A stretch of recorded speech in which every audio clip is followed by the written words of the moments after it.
J'en viens à mon 6e thème qui porte sur ce passage à une église de masse au IVe et au Ve siècle. Nous sommes, avec cette époque-là, face à un temps de remarquable expansion du christianisme, évidemment. Parce que avoir le pouvoir de son côté, ça peut servir, et que aussi avoir plus de moyens matériels pour construire des églises, des sanctuaires, des mémoires des martyrs, ici ou là. Et je vais reparler de la conquête de l'espace plus tard. Avoir toute cette possibilité d'occuper le terrain, de rayonner, d'organiser, cela compte. Or, ce qui est très intéressant, c'est que les contemporains ont parfaitement eu conscience de cette grande accélération au IVe siècle de la mission chrétienne. C'est le texte d'Hilaire de Poitiers, dans le commentaire sur le psaume 67, que je vous ai mis sous le numéro 1. Chaque jour, le peuple croyant s'accroît et les professions de foi se multiplient. Les superstitions païennes sont abandonnées, de même que les fables impies de la mythologie, les autels des démons et la vanité des idoles. Tout le monde avance sur la route du salut. Alors bien sûr, une vision un peu idéalisée, mais ça nous montre quand même la prise de conscience de ce qu'il se passe quelque chose. Il se passe quelque chose, c'est perceptible. Quand nous étudions une époque, c'est toujours amusant, je veux dire instructif, d'étudier si les contemporains ont eu conscience de certains phénomènes que nous, avec le recul historique, nous percevons. Or là, les contemporains, on le voit chez Hilaire de Poitiers, on le voit chez Saint-Augustin, ont eu parfaitement conscience qu'il se passait quelque chose. Alors, ils ont eu conscience d'un accroissement. Bon, Hilaire écrit là dans les années 360. Et puis, vers la fin du IVe siècle, début du Ve, ils ont eu conscience, visiblement, on le voit chez Augustin, d'une sorte d'affaissement de la qualité. Du fait qu'un peu n'importe qui devenait chrétien et peut-être pas toujours avec le maximum de piété et la plus grande profondeur de conviction. Or, c'est tout un problème. C'est tout un problème parce que le baptême, qui se pratique à cette époque-là dans de très nombreux cas à l'âge adulte, c'est, dans la perspective des auteurs de ce temps, un changement complet, c'est une rupture dans la vie. Je cite sous le numéro 2 ce texte des Constitutions apostoliques. « Sachez-le, bien-aimés, ceux qui ont été baptisés dans la mort du Seigneur ne doivent plus pécher. » C'est un changement de vie. Le baptême doit changer complètement la vie. Et se pose du coup le problème de savoir si on se fait vraiment baptiser. Alors il y a des gens qui restent catéchumènes d'une manière interminable. Alors dans certains cas, ils meurent sans avoir été baptisés. Et nous avons des textes d'Augustin qui envisagent ce problème. « Faites-vous baptiser », dit Augustin, au lieu d'attendre, de toujours reporter au lendemain. Mais vous voyez bien que le problème s'est posé. Au fond, ça c'est un problème que nous avons peut-être du mal à envisager parce que, au fond, nous sommes dans une époque de peu de sérieux. C'est-à-dire, au fond, les engagements ne comptent pas. On va au supermarché, on change de téléphone portable, et comme me disait un ami philosophe l'autre jour, si je change de téléphone portable tous les ans, je ne vois pas pourquoi je garderais une épouse plus de 5 ans. Vous voyez, bon, enfin, c'était une boutade, bien sûr, c'était une plaisanterie de la part d'un ami philosophe, mais il y a bien cette idée, rien n'est durable. Or, là, nous sommes dans une époque d'engagement fort, de tradition, aussi de recherche de perfection. Elle existe chez beaucoup de gens au IVe siècle. Donc c'est le problème. Est-ce qu'on se fait baptiser? Et si on se fait baptiser après, mais comment va-t-on réussir à éviter les péchés graves? Du coup, vous voyez, il y a des problèmes très concrets qui se posent et qui auraient de l'actualité de nos jours. Parce qu'au fond, quel est le modèle que l'on propose aux gens qu'on veut évangéliser? Ça, c'est une question que m'a posée un ami qui a beaucoup d'engagement dans l'Église depuis très longtemps. Il disait, au fond, quand nous parlons à des gens, quel est le modèle de vie chrétienne que nous leur proposons? Est-ce que c'est d'avoir une vie chrétienne tranquille ou est-ce que c'est d'imiter les catholiques très militants et très engagés qu'ils connaissent? Et le modèle du militant, est-ce que c'est au fond le modèle à proposer aux gens? Est-ce que c'est très encourageant? Vous voyez? Est-ce qu'il ne faut pas tout simplement admettre qu'il y ait différentes façons d'être chrétien et puis qu'on préfère que les gens se rattachent à l'Église d'une certaine façon, même si c'est un peu décevant de notre point de vue, mais au moins qu'ils soient rattachés, au lieu de leur proposer sans cesse des modèles de militants jusqu'au boutiste. Vous voyez, la question de savoir s'il faut vraiment faire une église très musclée dans ses convictions, ou si on l'accepte d'être un peu plus dans la masse, et puis de porter les péchés des uns et des autres. Alors, ces questions se sont posées à l'époque d'Augustin, par exemple. Alors, il y a un passage très joli, qui est le texte 3, Augustin écoute les gens, il les observe, il les écoute. Et il se rend compte que dans certains cas, dans le peuple chrétien, il y a des réactions critiques vis-à-vis de quelqu'un qui se convertit. Texte numéro 3. Entre guillemets, ce sont les propos qu'Augustin a entendus. Qui? Celui-là chrétien? Celui-là a cru? Mais c'est par nécessité qu'il a cru. Ça, c'est ce que disent les gens de quelqu'un qui vient de se convertir. Et Augustin note, il l'accuse, en effet, de vouloir seulement favoriser par là son ascension dans une cité où les plus influents notables sont des chrétiens. Vous voyez, donc l'idée qu'il y a des convertis par opportunisme, bien sûr les historiens en parlent, mais les fidèles du temps d'Augustin en étaient parfaitement conscients, et cela pouvait troubler. Vous voyez, ce qui est un autre problème, c'est le problème de l'après-mission. C'est-à-dire, au fond, une fois qu'on a des convertis, qu'est-ce qu'on en fait? Rappelez-vous la phrase terrible, à mon avis idiote d'ailleurs, mais de Bernanos à propos de Claudel, « ce que les convertis sont encombrants ». Vous voyez, l'idée, oui, les convertis quand même. Vous savez, un jour, un responsable politique m'a dit, à propos de son parti, j'ose même pas préciser de quoi il s'agit, le pire, c'est le tout nouvel adhérent, parce qu'il y croit encore. Non mais, on m'a dit ça. On m'a dit ça. Vous voyez, le converti qui arrive tout feu, tout flamme, au fond, ou alors le faux converti. Vous voyez, donc il y a des problèmes. Là, il y a une question d'accueil.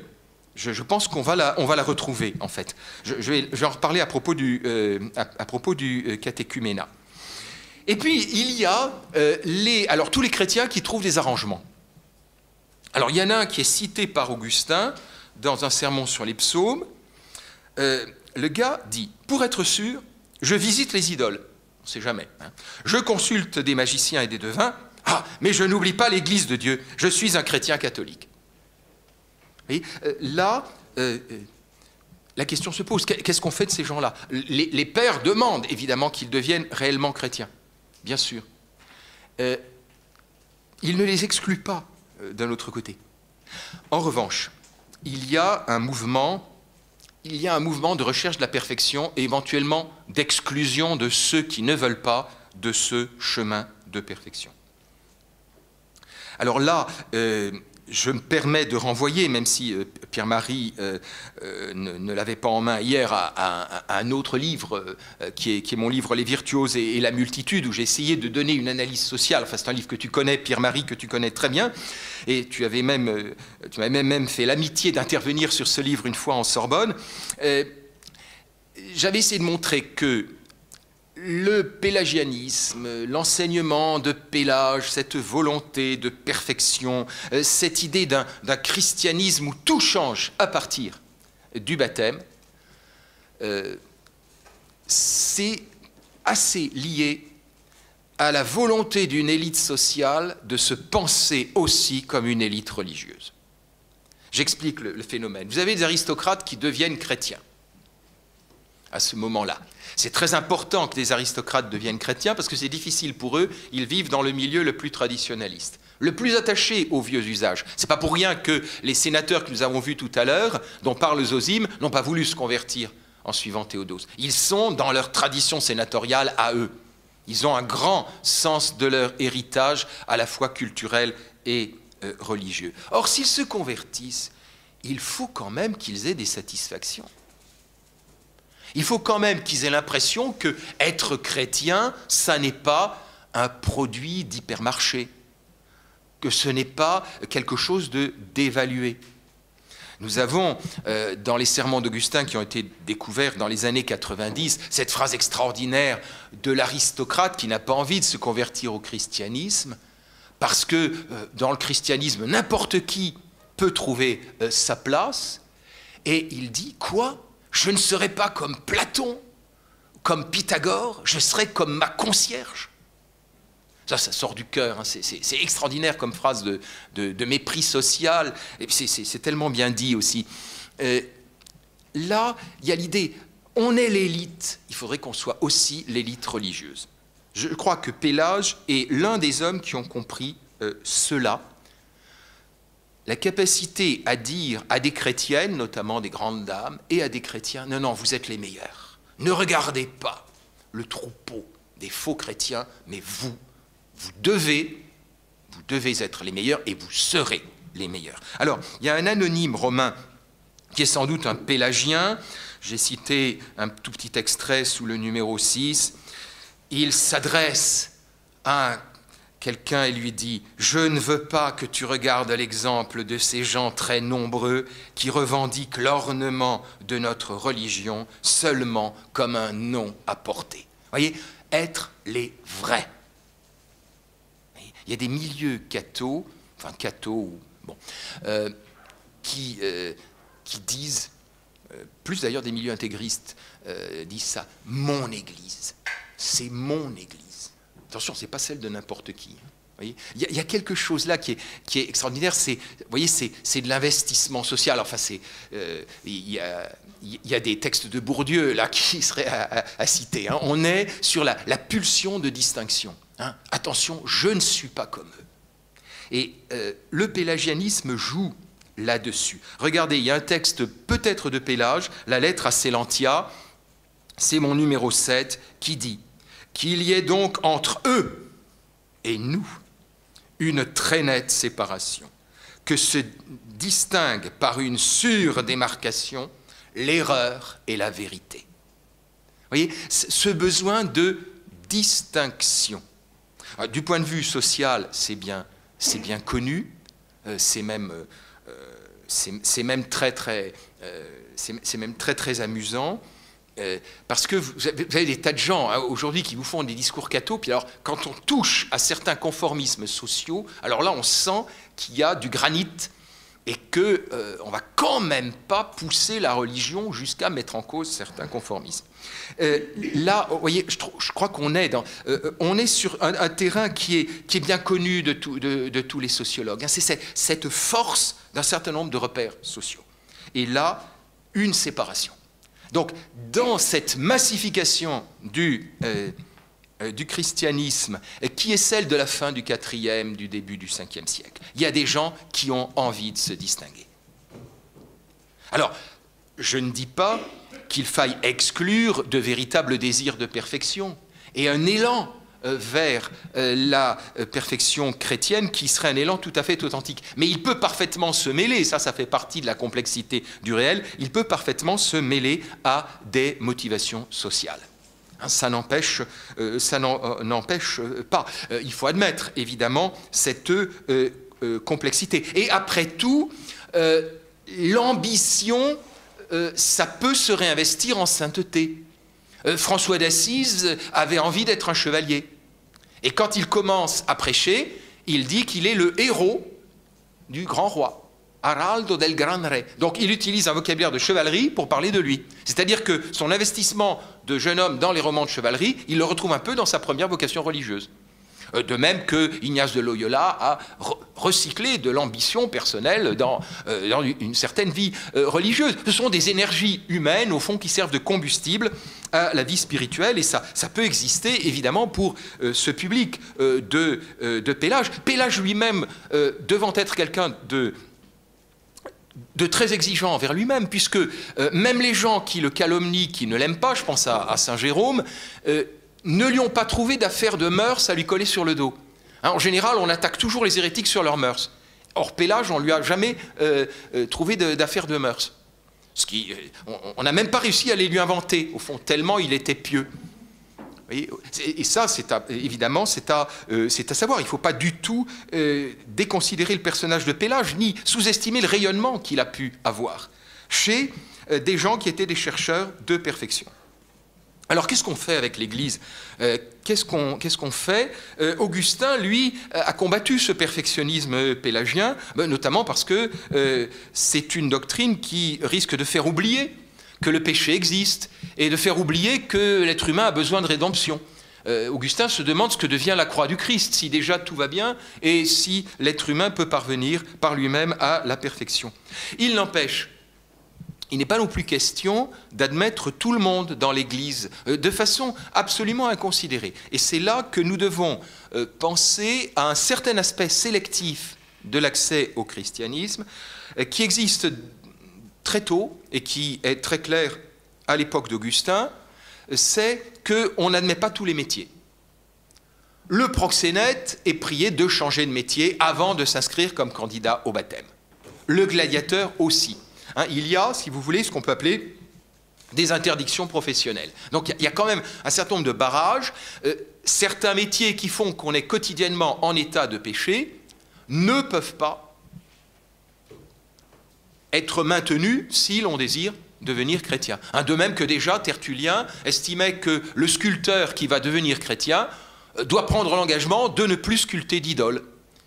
Il devra faire autre chose, il devra faire de la sculpture non figurative, il devra faire de la sculpture non religieuse, mais il ne pourra pas se compromettre avec l'idolâtrie en tant que sculpteur. Si c'est c'est quelqu'un qui travaille le bois, il ne fera plus des idoles en bois, il fera des coffres et des armoires, mais il ne fera plus d'idoles. Alors Augustin a voulu justifier ces interdictions, ces quelques limites qui sont placées avant d'entrer dans l'Église, tout en montrant que, attention, et là c'est un enjeu théologiquement fort, ce n'est pas une anticipation du jugement dernier. Vous savez que l'une des grandes idées d'Augustin face aux donatistes, qui sont des gens qui veulent une église pure, au fond, un peu comme les pélagiens à leur façon, face aux gens qui sont pour l'église sélective, leur église, l'église des purs. Augustin défend une église beaucoup plus ouverte, mais ce n'est pas pour autant qu'il abolit les interdictions professionnelles. Mais il dit que ces interdictions ne sont pas une anticipation du jugement dernier. La figure, vous le rappelez, du jugement dernier chez Augustin, à chaque fois qu'il argumente face aux gens qui veulent anticiper le jugement dernier, c'est toujours l'image du bon grain et de l'ivraie. Il faut attendre la moisson pour bien distinguer le bon grain et l'ivraie. Or, la moisson, c'est le jugement dernier. Et le jugement dernier ne dépend pas des hommes. Alors c'est ce que vous avez dans le texte numéro 8. Augustin dit « Les choses étant ainsi, lorsque nous refusons d'admettre au baptême de telles personnes, mettons un gladiateur, un proxénète, nous ne cherchons pas à arracher l'ivraie avant le temps, mais nous ne voulons pas semer, comme le diable, encore de l'ivraie. » Vous voyez tout à fait la distinction faite par Augustin, avec ces textes typiques d'Augustin qui donnent cette impression, une fois qu'on les a lus, que bien sûr c'était l'évidence et qu'on aurait dû y penser. Seulement, il y a encore un autre problème. Une fois que les gens sont dans l'Église, il y a ceux qui trouvent que, quand même, les chrétiens ne sont pas si extraordinaire que ça. Et qu'après tout, soi-même, on s'estime évidemment un bon chrétien, on se sent un peu isolé. Qu'est-ce qu'on fait avec tous ces gens-là? Et Augustin, là encore, a trouvé une solution, et la solution est entre autres, mais il a dit la même chose ailleurs aussi, dans un commentaire sur les psaumes, c'est notre texte numéro 9, il s'adresse aux chrétiens qui est mécontent, qui trouve que vraiment les chrétiens sont plutôt moches et que lui-même, il aurait aimé un autre milieu. Injuste, jaloux, tu regardes l'air abattre le blé, et là encore qui est une figure du jugement dernier. Toi qui es tout entier paille, et les grains ne t'apparaissent pas facilement. Cherche, et tu trouveras un peuple digne, à propos duquel tu loueras le Seigneur. Veux-tu le trouver? Sois ainsi. Car si tu n'es pas ainsi, il est difficile que tous ne te semblent pas être tels que tu es. Là, il y a quelque chose encore qui vraiment mérite d'être, je crois, retenu. Ça, c'est un texte qu'on ne peut pas ne pas actualiser ou qu'on ne peut pas ne pas mettre dans son baluchon. C'est commence à être un bon chrétien et tu vas rencontrer des bons chrétiens. Là, il y a une recette de sagesse augustinienne que l'on ne saurait surestimer. Autrement dit, dans cette église de Masse, il y a des problèmes. Hein. La conversion qui tourne, qui se fait de jour en jour, ça n'apporte pas que des solutions, ça n'apporte pas que des joies. Or, Augustin propose un certain nombre de solutions.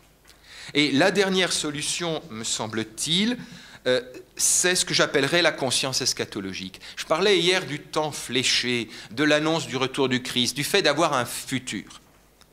Peut-être que ce qui peut manquer à tel ou tel moment de l'histoire de l'Église, Henri René Maroux en parlait autrefois, pour les années 50 ou 60, c'est la conscience eschatologique. La tendance, c'est d'anticiper sur le jugement dernier. Les barbares qui massacrent au nom de Dieu, hein, ceux qui commettent les pires horreurs au nom de ce qu'ils croient être une religion, sont des gens qui pratiquent eux-mêmes le jugement dernier. Hein. Le fanatisme, au fond, qu'est-ce que c'est que la définition du fanatisme? C'est une frénésie d'anticipation du jugement. Il y a les bons et les méchants, c'est clair, ferme et définitif, et ça doit être sanctionné tout de suite et de préférence par mes propres armes. Voyez? Or, la grande solution augustinienne, c'est l'eschatologie. C'est de dire on vit ensemble, on chemine ensemble, on se supporte, on prend des coups, mais de toute façon, on n'anticipe pas sur ce qui dépend de Dieu et non point des hommes. Et c'est ce que vous avez par exemple, hein, ce n'est qu'un exemple, dans ce texte de la Cité de Dieu, numéro 10. Cette différence entre les récompenses et les peines séparant les justes des injustes ne se voit pas sous notre soleil en la vanité de cette vie.